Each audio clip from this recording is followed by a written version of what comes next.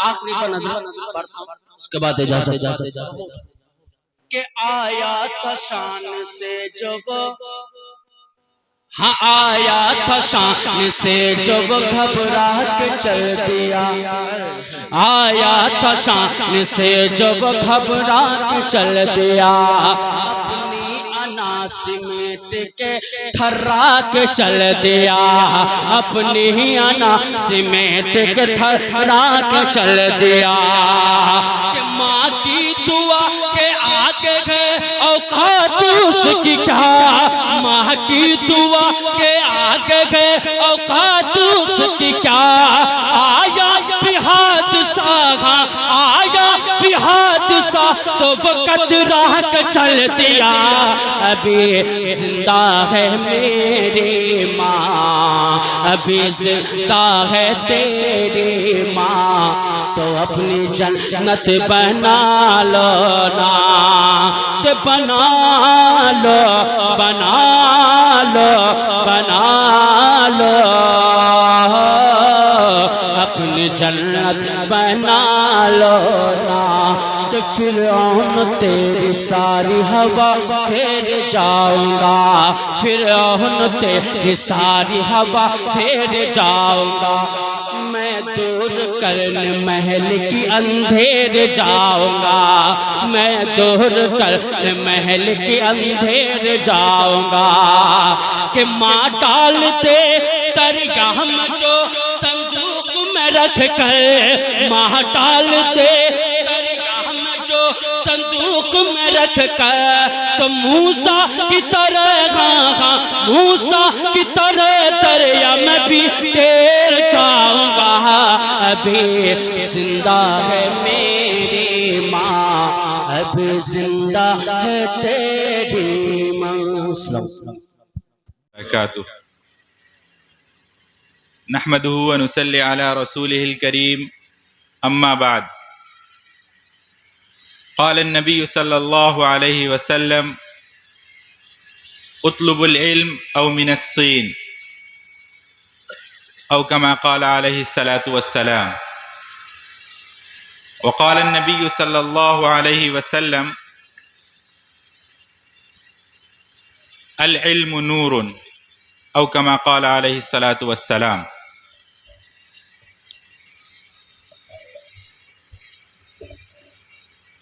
محترم سامعین کرام، حاضرین مجلس، پردہ نشین مائیں اور بہنیں، اللہ تبارک و تعالیٰ کا احسان ہے، کرم ہے کہ اللہ تبارک و تعالیٰ نے ہم لوگوں کو ایمان کے ساتھ ایک مجلس میں ایک ساتھ جمع ہو کر بیٹھنے کی توفیق عطا فرمائی، اور اس مجلس میں ہم لوگوں کے بیٹھنے کا جو مقصد ہے وہ خالص دین ہے۔ الحمدللہ، خالص دینی حمیت، دینی ہمدردی اور دین کی نسبت سے ہم لوگ ایک ساتھ جمع ہوئے ہیں۔ ظاہر بات ہے کہ دنیا میں اس سے مبارک مجلس ہو ہی نہیں سکتی ہے جس کے اندر انسان کا کوئی ذاتی نفع، انسان کی کوئی ذاتی منشا شامل نہ ہو، بلکہ محض دین کے واسطے سے اور دین کے تعلق سے تمام لوگ جمع ہوں۔ ابھی تک آپ حضرات ماشاءاللہ بہت مفید گفتگو سن رہے تھے۔ میں اس کڑی میں سب سے کم تجربہ، کم عمر اور کم علم آدمی ہوں، اور میں آپ کو بتا دوں کہ میں مقرر تو بالکل بھی نہیں ہوں. بس میں آپ حضرات کے سامنے اس وقت آیا ہوں اور میں مشکل سے آپ کا 10 سے 12 منٹ سے زیادہ انشاءاللہ نہیں لوں گا، اس لیے آپ بالکل اطمینان رکھ سکتے ہیں.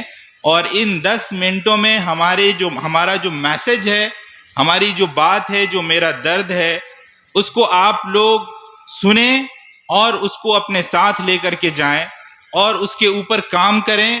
بس ہمارے آنے کا مقصد اور ہم سب کے یہاں بیٹھنے کا مقصد حاصل ہو جائے گا. الحمدللہ جتنی باتیں آنی تھی وہ تمام کی تمام باتیں آ گئیں. میں بھی جو باتیں کروں گا وہ اسی کی قبیل سے ہوگی، مگر میں چاہتا ہوں کہ ان باتوں کو آپ کے سامنے مشنری اور ویژنری طور سے میں آپ کے سامنے پیش کروں. اس وقت کے جو حالات ہیں اور اس وقت کے جو مسلمانوں کے درمیان اضطرار کی کیفیت ہے، میں یہ ہندوستانی لیول پہ یہ بات نہیں کہہ رہا ہوں، بلکہ عالمی لیول پر میں آپ کو یہ بات کہہ رہا ہوں کہ مسلمان جس کرب میں ہیں، جس تکلیف میں ہیں اور جس چھٹپٹاہٹ میں ہیں، اس کا آپ اندازہ کر سکتے ہوں گے. نبی پاک صلی اللہ علیہ وسلم نے فرمایا کہ المسلم کجسد واحد، کہ مسلمان ایک جسم کی طرح ہے. وہ دنیا میں چاہے جہاں کہیں بھی ہو، جس کسی خطے میں ہو، جہاں بھی رہ رہا ہو، اگر ایک مسلمان کو تکلیف پہنچتی ہے تو وہ پوری امت کو تکلیف پہنچتی ہے. تو دوستو، میں آپ کے سامنے بڑے بزرگ اور بالخصوص میں اپنی ماؤں اور بہنوں سے مخاطب ہوں جو میری باتوں کو سن رہی ہیں. آپ ہماری بات میں مشجع اور مقفع نہیں پائیں گے، لیکن آپ سے میں یہ ریکویسٹ کروں گا، یہ درخواست کروں گا کہ آپ میرے دل کی بات کو سنیں اور اس کو دل پر لیں. ہو سکتا ہے کہ الفاظ میرے غلط ہو، رانگ ہو، بٹ یہ کہ میں آپ کو جو میسج دینا چاہتا ہوں وہ فرام ہارٹ، اپنے دل سے دینا چاہتا ہوں. اور وہ چیز کیا ہے؟ آخر وجوہات کے اوپر ہم نے آج تک سر جوڑ کر کے کیوں نہیں بیٹھے؟ اتنی بڑی آبادی، دنیا کی دوسری سب سے بڑی آبادی اس حالات میں کیسے پہنچ گئی کہ ایک چھوٹا سا خطہ، زمین کی دنیا کی سب سے چھوٹی آبادی، اس نے پورے مسلمانوں کے 52 ممالک کو اس حال پر کھڑا کر دیا کہ کوئی اس کی طرف آنکھ اٹھا کر نہیں دیکھ سکتا. آخر اس کی وجوہات کیا ہیں؟ آج پوری دنیا میں مسلمان جس مقام پر کھڑا ہے، جس نہج پر ہے، جس پائیدان پہ کھڑا ہوا ہے، اس پائیدان پر آج اس کو مسلمان سے زیادہ کوئی دوسرا نہیں سمجھ سکتا ہے. ہم یہاں پر آ کر بڑ بولے پن کی باتیں کر سکتے ہیں کہ ہمارے اندر یہ خوبیاں، ہمارے اندر یہ خوبیاں، لیکن یہ ہماری بیماری کا علاج نہیں ہے. اگر ہمارے بازو پہ زخم ہے اور اگر ہم اس کو چھپائیں گے تو وہ زخم ناسور بنے گا. ہمیں اس کے لیے جراح کے پاس جانا ہوگا، ہمیں اس کا علاج کرانا ہوگا. میں آپ کو ایک سمت کی طرف لے کر جانا چاہتا ہوں. آپ تاریخ اٹھائیے، اگر تاریخ اٹھانے کا موقع نہیں، آپ گوگل پر انسائکلوپیڈیا سرچ کریے اور جائیے اور اس پہ سرچ کریے دی گولڈن ایج آف اسلام، کہ اسلام کے گولڈن ایج کیا ہے. آپ کو ایک تاریخ ملے گی اور جب اس تاریخ کو آپ پڑھ لیں گے اور اس تاریخ کا آپ کو علم ہو جائے گا تو آپ اپنی انگلی کو دانتوں تلے دبائیں گے اور آپ سوچیں گے اور آپ اس بات پر فکر کرنے پر مجبور ہو جائیں گے کہ آخر وہ کیا کمی رہی ہے کہ جس کمی کی وجہ سے ہم یہاں پر موجود اس حالات میں پہنچے ہیں، جبکہ ہمارے اسلاف نے ہمیں دی گولڈن ایج آف اسلام جیسا دور دیا تھا. ایسا دور دیا کہ جس میں مسلمانوں کے پاس اگر سائنس کے میدان میں جائیں تو مسلمان سائنس کے میدان میں سب سے اوپر نظر آتے تھے. اگر مسلمان طب کے میدان میں جائیں تو مسلمان طب کے میدان میں سب سے اوپر نظر آتے تھے. اگر مسلمان سماجیات کے اوپر جائے تو وہ سب سے اوپر نظر آتے تھے. میں تھوڑی سی جھلک آپ کو بتاؤں، آپ دنگ رہ جائیں گے، ششدر رہ جائیں گے. آج ہمیں کہیں جانا ہوتا ہے، ہم کہیں سفر کرتے ہیں، ہم گوگل میپ اٹھاتے ہیں اور اس کے اندر ٹائپ کرتے ہیں جہاں سے جس ڈیسٹینیشن پہ ہمیں سفر کرنا ہوتا ہے اس ڈیسٹینیشن کو ہم سرچ کرتے ہیں اور وہ ڈیسٹینیشن ہمیں وہاں تک پہنچا دیتی ہے. اس ایجاد کا مالک آج دنیا میں امریکہ کہلاتا ہے. امریکہ بیس کمپنی گوگل کہلاتی ہے. لیکن آپ جانتے ہیں کہ یہ گوگل کا میپ کس کے اوپر بیس ہے؟ آپ اٹھا کر کے پڑھ لیجئے, دیکھ لیجئے, ادریسی کے بنائے ہوئے نقشے پر موقوف ہے. ادریسی کے بنائے ہوئے نقشے پر آج بھی گوگل میپ کا جو بیس ہے وہ ادریسی کے بنائے ہوئے نقشے پہ. کیا کھویا ہے ہم لوگوں نے کیا گوایا ہے, اس کا ہمیں علم نہیں ہے. ہم تو یہ جانتے بھی نہیں ہیں کہ مسلمان سائنٹسٹ کون کون گزرے ہیں, مسلمانوں کے اندر نمایاں کردار کن لوگوں نے ادا کیا ہے.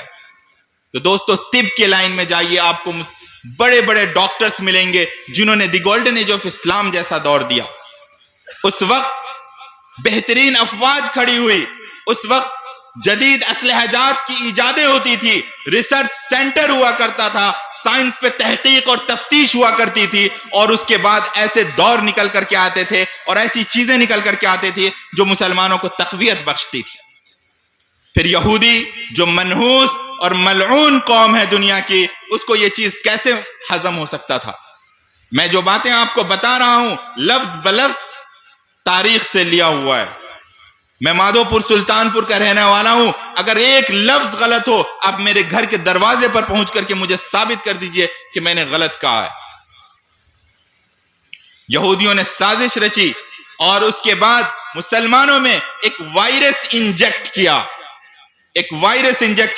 دوستو, مجھے اسی وائرس پہ آپ سے بات کرنی ہے, مجھے اسی وائرس کے بارے میں آپ کو بتانا ہے, آپ کو سمجھانا ہے, آپ کے دماغ میں یہ بات باور کروانی ہے کہ دیکھیے کیا صحیح ہے اور کیا غلط ہے, ہمارے ساتھ کیا ہوا ہے. ایکچوئل وہ یہودیوں کا وائرس جو تھا وہ یہ تھا کہ مسلمان تو سائنس اور ٹیکنالوجی میں اور دین کے ساتھ, ایک پورے اسلامی نظام کے ساتھ, اسلامی علوم کے ساتھ, اور یہ لوگ اتنا آگے بڑھے جا رہے ہیں. ان کے پاس ان کے نبی کی حدیثوں کی کتابیں ہیں, ان کے پاس ان کے سائنس اینڈ ٹیکنالوجی ہے, ان کے پاس تمام چیزیں, اور یہ اتنا دنیا میں یہ تو راج کرتے چلے جائیں گے. تو انہوں نے ایک وائرس انجیکٹ کیا. وہ وائرس کیا تھا؟ علوم کی تفریق. وہ وائرس علوم کی تفریق تھی. علم کے اندر تفریق پیدا کی گئی اور یہ نام دیا گیا کہ یہ علم دین ہے اور یہ علم دنیا ہے, اور مسلمانوں کو دین کے نام پر بانٹ دیا گیا, تقسیم کر دیا گیا, اور مسلمانوں کو کہا گیا کہ دیکھو تم دنیا میں جو آئے ہو, تمہارے جو آنے کا مقصد ہے وہ سائنس پڑھنا نہیں ہے, ٹیکنالوجی پڑھنا نہیں ہے, طب پڑھنا نہیں ہے, تمہارا کام جدید آلات بنانا نہیں ہے, جدید ہتھیار بنانا نہیں ہے, تمہارا کام تو صرف ان کتابوں کو پڑھنا ہے اور تم بس وہیں تک محدود رہو, باقی جتنی چیزیں ہیں وہ غیر اسلامی اور غیر دینی ہیں. یہ وائرس اتنا سالڈ اور اتنا مضبوطی طریقے سے اس چیز کو انجیکٹ کیا گیا کہ مسلمانوں کے اندر تفریق پیدا ہو گئی, اور تفریق نے وہ دن دکھایا کہ جو یمن کے اندر جو دنیا کی سب سے بڑی اسلامک لائبریری مانی جاتی تھی اس کو دریا بوس کر دیا گیا. مصر کے اندر یہ لائبریریز کو دریا بوس کر دیا گیا, سائنس اور ٹیکنالوجی سے مسلمانوں کو دور کر دیا گیا, اور اس کے بعد سے 600 سال کے بعد آج مسلمانوں کا جو حال ہے اور مسلمانوں کی جو صورتحال ہے وہ آپ کے سامنے ہے. بہت ذمہ داری کے ساتھ اور بہت دکھ کے ساتھ اور بہت درد کے ساتھ میں آپ لوگوں کو ایک بات کہتا ہوں. آج فلسطین کے اندر ہمارے معصوم بچے, ہماری مائیں اور ہماری بہنیں بے دریغ قتل کی جا رہی ہیں. اس کا قاتل اسرائیل نہیں ہے, اس کا قاتل وہ دور کو ختم کرنے والے لوگ ہیں جنہوں نے مسلمان کو اس نتیجے پر پہنچا دیا کہ آج اس کے پاس ایک گلیل بھی نہیں ہے, آج ان کے پاس آنکھ اٹھا کر دیکھنے کی طاقت نہیں ہے. یہی سلطان صلاح الدین ایوبی کی فوج تھی جو منجلیخیں بنایا کرتی تھی, جو اس زمانے میں جدید آلات ہوا کرتے تھے. آج سعودی عربیہ دنیا کی سب سے بڑی ڈیل کر رہا ہے امریکہ کے ساتھ, 10 لاکھ بلین ڈالر کی اس کے ساتھ ہتھیار خرید رہا ہے, اور وہ ہتھیار کیا اس کو بنا پابندیوں کے دے رہا ہے؟ نہیں دے سکتا ہے. اس کے اوپر 1000 صفحات کے ریسٹرکشنز ہوں گے, 1000 صفحات کے اس کے اوپر قاعدے قانون ہوں گے کہ تم کن کے خلاف چلا سکتے ہو, کن کے خلاف نہیں چلا سکتے ہو. اگر مان لو کہ کسی وقت میں جا کر کے حالات خراب ہوئے اور اس نے کسی اسرائیل کے خلاف چلانے کی کوشش کی, اس کے ہتھیار میں, میزائلوں میں آلریڈی چپ سیٹ ہے جو سیٹلائٹ سے ہر وقت کنیکٹڈ ہے, وہ اس کو لاک کر دے گا, آپ استعمال نہیں کر سکتے ہو. آج سے 8 سے 10 سال پہلے کی بات بتا رہا ہوں میں آپ کو, فلسطین کے اوپر ظلم ہو رہا تھا. سعودی عربیہ کے ایک شیخ نے فلسطین کو مدد کرنے کی کوشش کی. جب اس نے اپنے بینک سے پیسہ ٹرانسفر کرنا چاہا, اس کا بینک فریز ہو گیا. لاکھ کوششوں کے باوجود 1 روپیہ فلسطین کے لیے ٹرانسفر نہیں کر پایا. اب کیا باتیں کر رہے ہیں, کس چیز کے بارے میں بات کر رہے ہیں, اب کیا سوچ رہے ہیں, ہم کہاں کھڑے ہوئے ہیں؟ اور ان کی جو واحد وجوہات ہے وہ وجوہات یہ ہے کہ ہمارے درمیان سے علم ختم ہو گیا.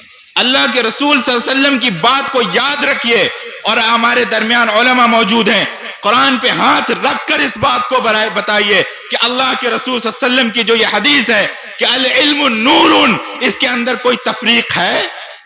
اللہ کے رسول صلی اللہ علیہ وسلم کی جو حدیث ہے کہ اطلب العلم او من الصین, کہ علم کو حاصل کرو چاہے تم کو چین جانا پڑے, کیا اس کے اندر کوئی تفریق ہے؟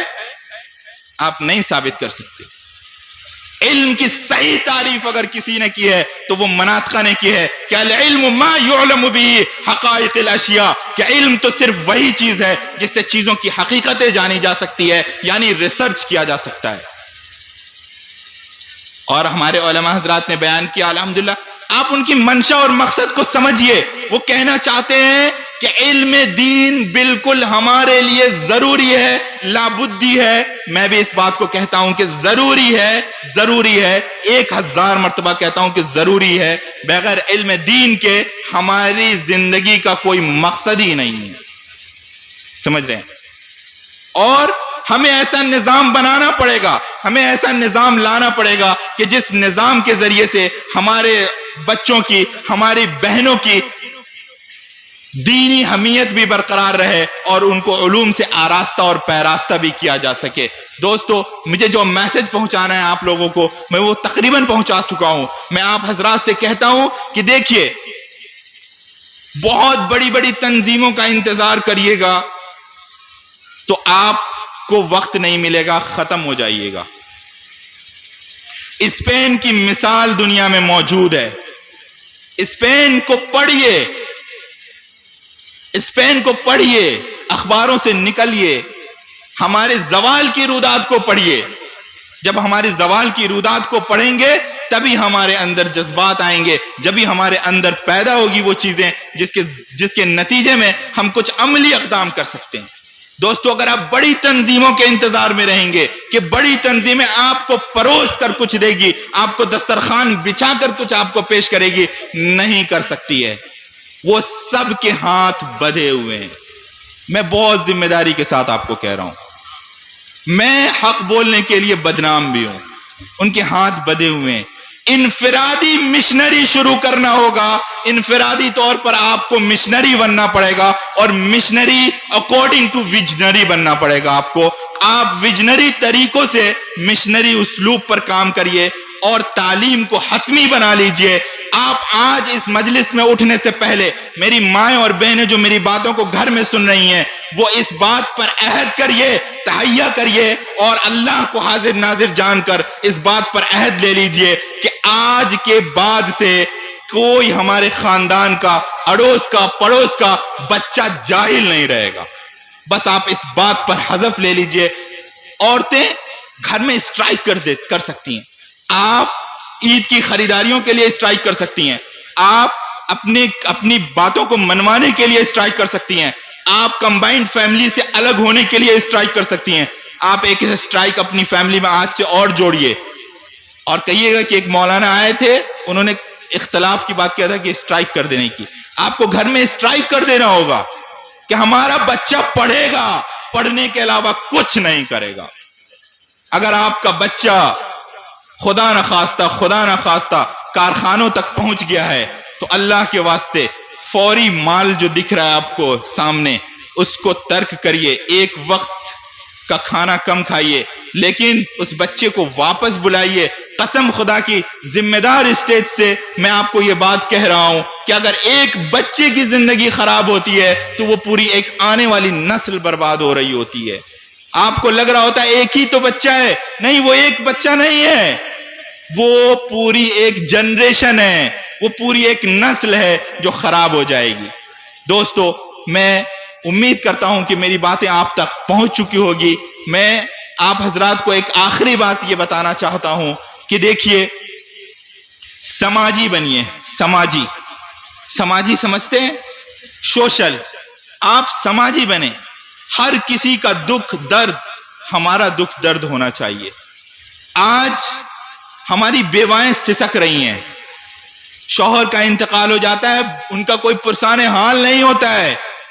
آپ ایک چھوٹی چھوٹی اپنے محلے میں آپ ایک یونٹی قائم کر سکتے ہیں، جو یونٹی آپ کو بہت سارے طریقوں سے کام آ سکتا ہے، جس کو بتانے کی ضرورت نہیں ہے، لیکن میں آپ کو بتانا چاہتا ہوں کہ آپ محلہ یونٹی شروع کریے اور وہاں اس کا جو مشنری اور اس کا جو بنیادی اصول اور اسلوب رکھیے، اس میں اس محلے کے دکھ درد میں شامل ہونے کو رکھیے۔ آپ کے قضیات، آپ کے مقدمات کورٹ تک نہیں پہنچنے چاہیے، وہاں آپ کی سننے والا کوئی نہیں ہے، وہاں پہ آپ کے جیب سے صرف پیسہ جائے گا۔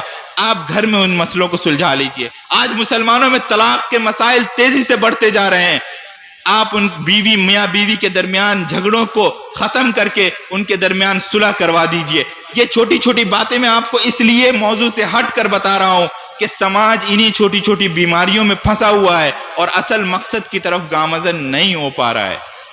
تعلیم کو اپنا مشن بنائیے، تعلیم کو اپنا ویژن بنائیے، اور ہر انسان ایک مشن بنیے اور ہر ایک انسان ایک ویژن بنیے۔ ہماری مائیں اور بہنیں پورے طور پر یہ عہد کر لیں کہ ہمارا بچہ انشاءاللہ تعلیمی میدان میں جڑے گا اور صرف تعلیمی کام کے ساتھ رہے گا۔ آپ دیکھیے، اپنے بچوں کو پہلے دن سے حذف دیجئے، ان کو سمجھائیے، ان کو سکھائیے کہ دیکھو آپ کا مشن کیا ہے، آپ کا مشن، آپ کا ویژن کیا ہے۔ بیٹا، آپ کو کل ایک بڑا عالم دین بننا ہے، بیٹا کل آپ کو آپ IAS آفیسر بننا ہے، آپ کو نیٹ ایگزام نکالنا ہے، آپ کو کیا بولتے JEE نکالنا ہے، آپ کو مینس نکالنا ہے۔ آپ ان کو مشن دیجئے۔ آپ اپنے لوگوں کو اپنی بڑے عہدوں پہ پہنچائیں گے تو مسلمان مضبوط ہوگا، ورنہ دیکھیے کہ اسی طریقے سے روتے رہیں گے، چلاتے رہیں گے، دھرنا دیں گے، ہم احتجاجات کریں گے۔ آج تو ہمارے احتجاجات بھی نہیں سنے جا رہے ہیں، ہمارے احتجاجات کی بھی پورے طور پر نیگلیجنسی ہو چکی ہے، اس کو نیگلیکٹ کیا جا چکا ہے، ہمارے احتجاجات بھی ویلڈ نہیں رہے۔ تو اس لیے دوستو، جو کرنا ہوگا خاموشی کے ساتھ کرنا ہوگا۔ میں اکثر اپنے اسٹیج سے آخری ایک بات یہ کہتا ہوں کہ میں نے کہیں پڑھا ہے کہ کسی بھی سماج میں تبدیلی کے لیے 100 سال کا وقت چاہیے، کم سے کم 100 سال کا وقت چاہیے۔ لیکن میرا ایک اپنا اس بارے میں تھیوری ہے کہ اگر علمی لائن سے اور تعلیمی بیداری کے ساتھ پورا سماج ایک ساتھ کھڑا ہو جائے گا تو میں آپ کو یہ گارنٹی دے سکتا ہوں کہ مسلمان قوم اگلے 15 سال میں اس مقام پر کھڑی ہوگی کہ جہاں اس کے اوپر دیکھنے سے پہلے لوگوں کے پیر کانپ رہے ہوں گے اور وہ یہ سوچ رہے ہوں گے کہ ہم کس قوم کی طرف آنکھ اٹھا کر کے دیکھ رہے ہیں۔ تو دوستو، میں ایک آخری شعر کے ساتھ اپنی بات کو ختم کرتا ہوں۔ شعر اپنے پلو سے باندھ لیجئے اور اس شعر کے ایک ایک جملے پہ غور کریے۔ یہ میری پوری تقریر کا حاصل ایک کلام ہے اب میں نے آپ کے ساتھ تقریر تو نہیں کی، میں نے جو آپ کے ساتھ بات کی ہے وہ اس بات کا یہ حاصل ہے۔ خواہش سے نہیں گرتے پھل جھولی میں، خواہش سے نہیں گرتے پھل جھولی میں، وقت کی شاخ کو میرے دوست ہلانا ہوگا۔ کچھ نہیں ہوگا اندھیروں کو برا کہنے سے، اپنے حصے کا دیا خود ہی جلانا ہوگا۔ وآخر الدعوانا الحمدللہ رب العالمین۔